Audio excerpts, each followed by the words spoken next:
Okay, so this is 4.7, part 1 of the Cauchy Euler equation. So this is the form that it must be in. And basically, we have a power of x and a derivative. It's got to be the same power. It's got to be the nth power and the nth derivative. And each of them have to match exactly. Otherwise, if it doesn't match exactly, but you have this form, you can multiply by some x to the k to get them to match. So this method basically creates an auxiliary equation, which is similar to the constant coefficients.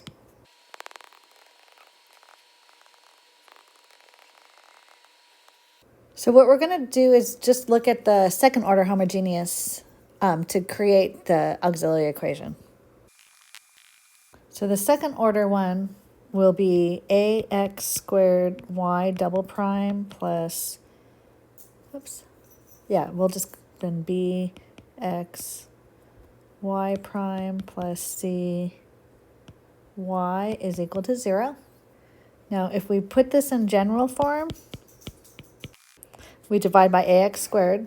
We get y double prime plus bx over ax squared, which I can cancel out the x. So in this form, you can see that there is a singular point at x equals 0, since that's x is in the denominator. So we have to restrict our interval to minus infinity to 0 or 0 to infinity. So we're going to start with x is strictly greater than 0. So we're going to guess our solution, which we always seem to do in this class. So we're going to guess x to some power of r. And then we'll take the derivative and the second derivative to plug in. And so plug it in.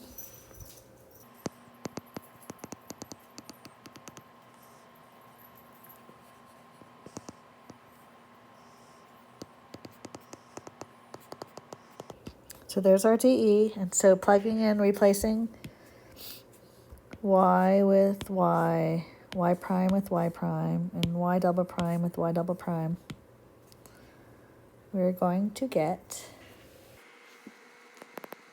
I guess I don't really need a parenthesis. So instead of y, r, x, r minus 1. And just like the other similar one, we do have this in common. But before we do that, let's clean it up a bit. We can combine x squared with x minus.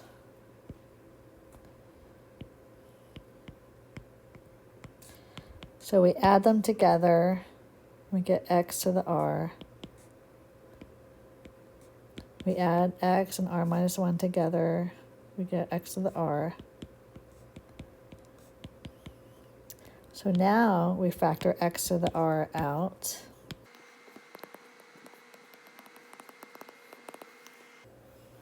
And maybe clean it up a little bit. We can stop there if we wanted to, but inside here.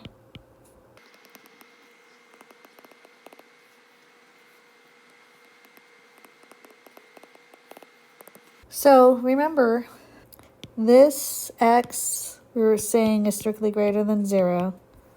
So therefore, this has to equal to 0, and that's our auxiliary equation. And not really necessary to memorize it as long as you go through this process right here of plugging it in, factoring out the x to the r after simplifying it. You don't need to memorize it. So like the other process of constant coefficients, we're going to have our three cases. So our case one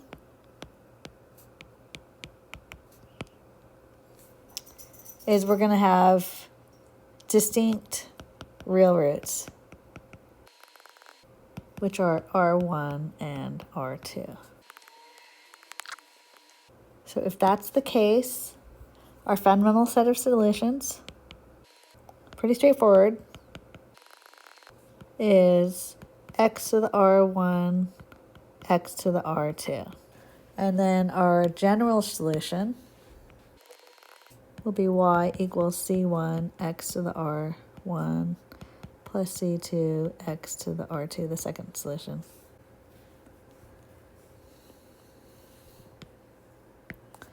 So my case 2 will be repeated roots, where R1 is equal to R2.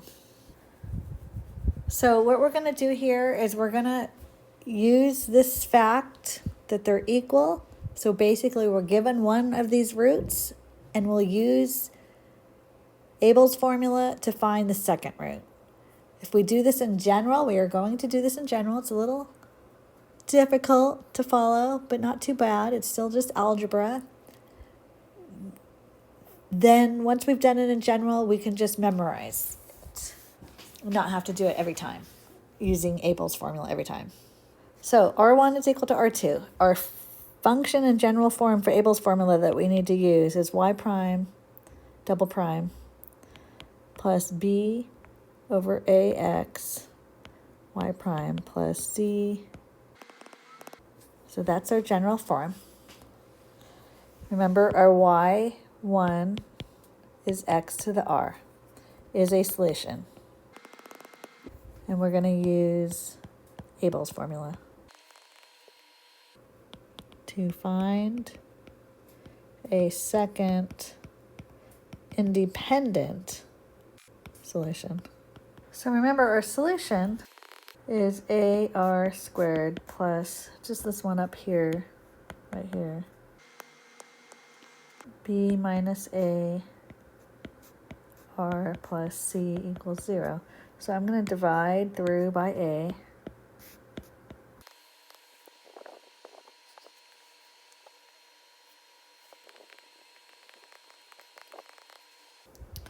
So we're going to think about factoring this, r, and we're going to think about our middle terms.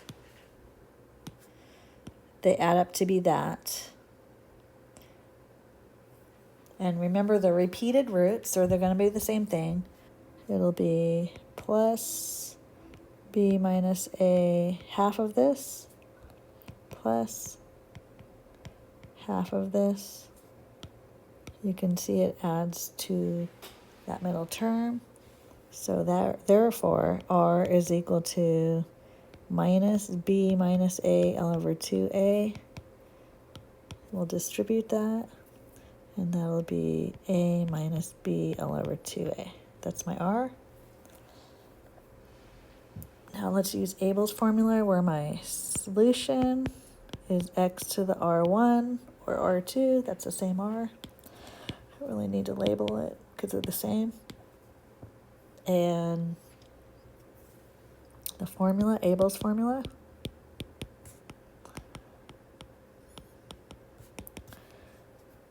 is y2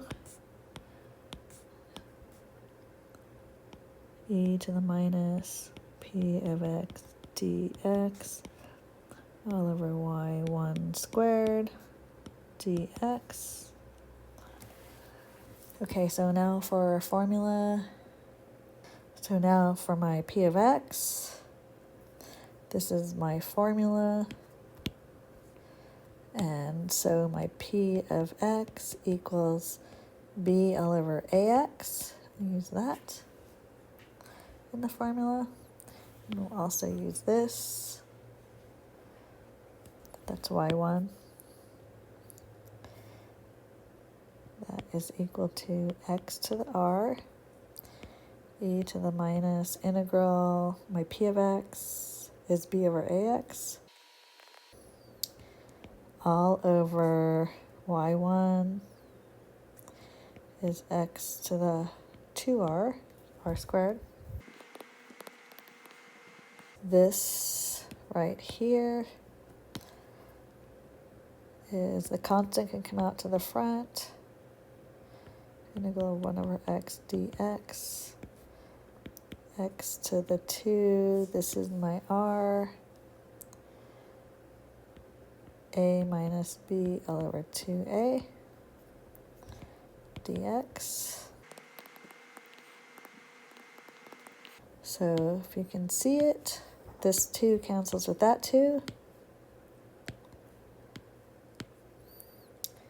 So it's x to the a minus b to the a.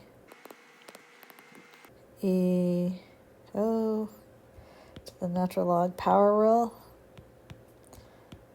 minus b over a. This is x to the 1 minus b over a. Just distributing this. Still dx. Cleaning it up still. The e and the natural log will finally cancel. Remember, you can't have anything in between, and that's why we had to do the power rule first.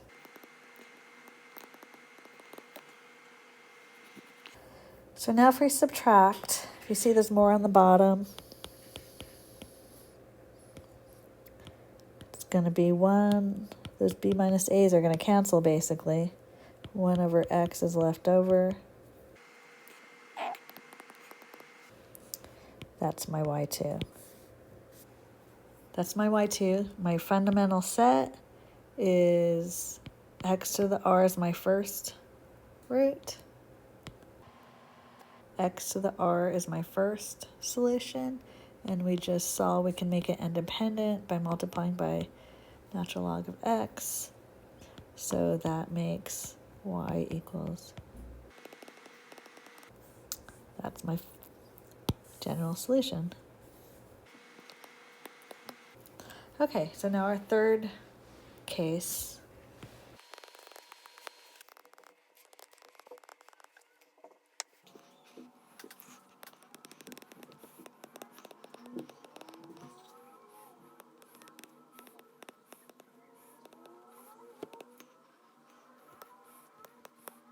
So we can actually undo the power rule here and have our natural log of x, which will be important in our proving this. So we're going to look at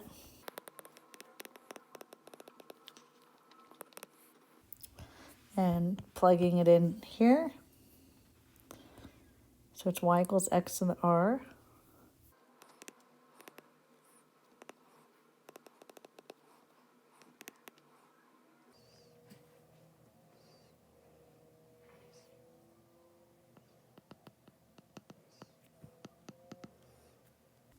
Which is coming from here.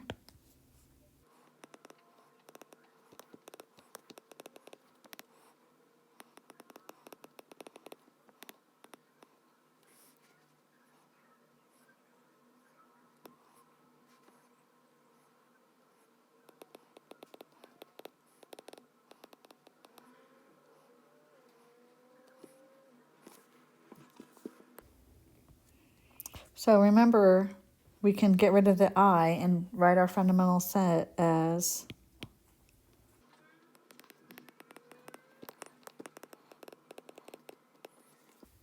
and our general solution is just the C1, C2 in front of both of those combination, superposition.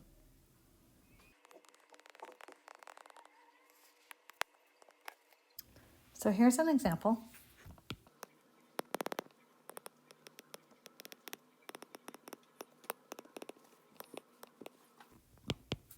So this is our solution. Take the first derivative and second derivative and plug it in.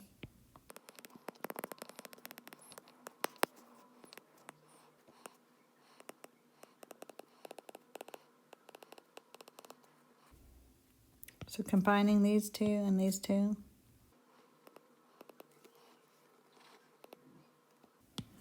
except this was -2.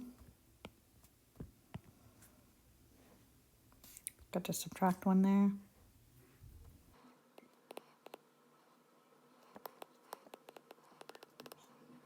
Factor out the x to the r.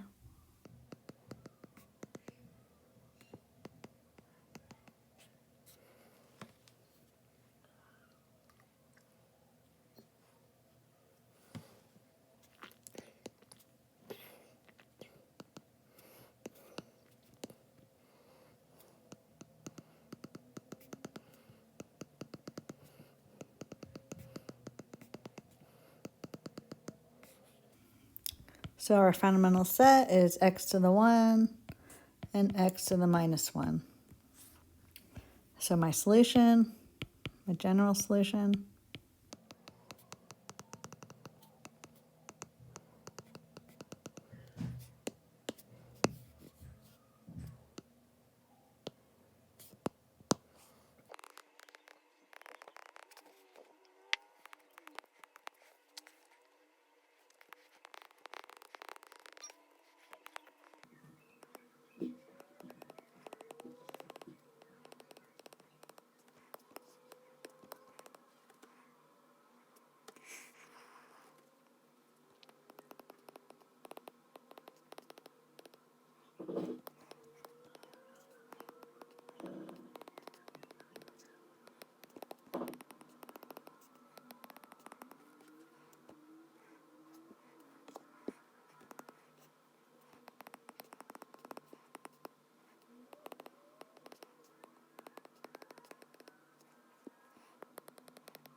so just crossing off those powers with the x values.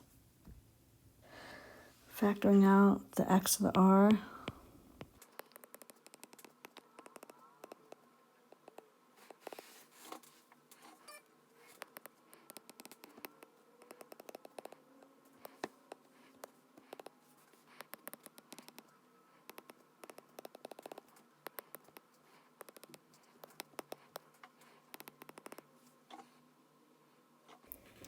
We can use synthetic division.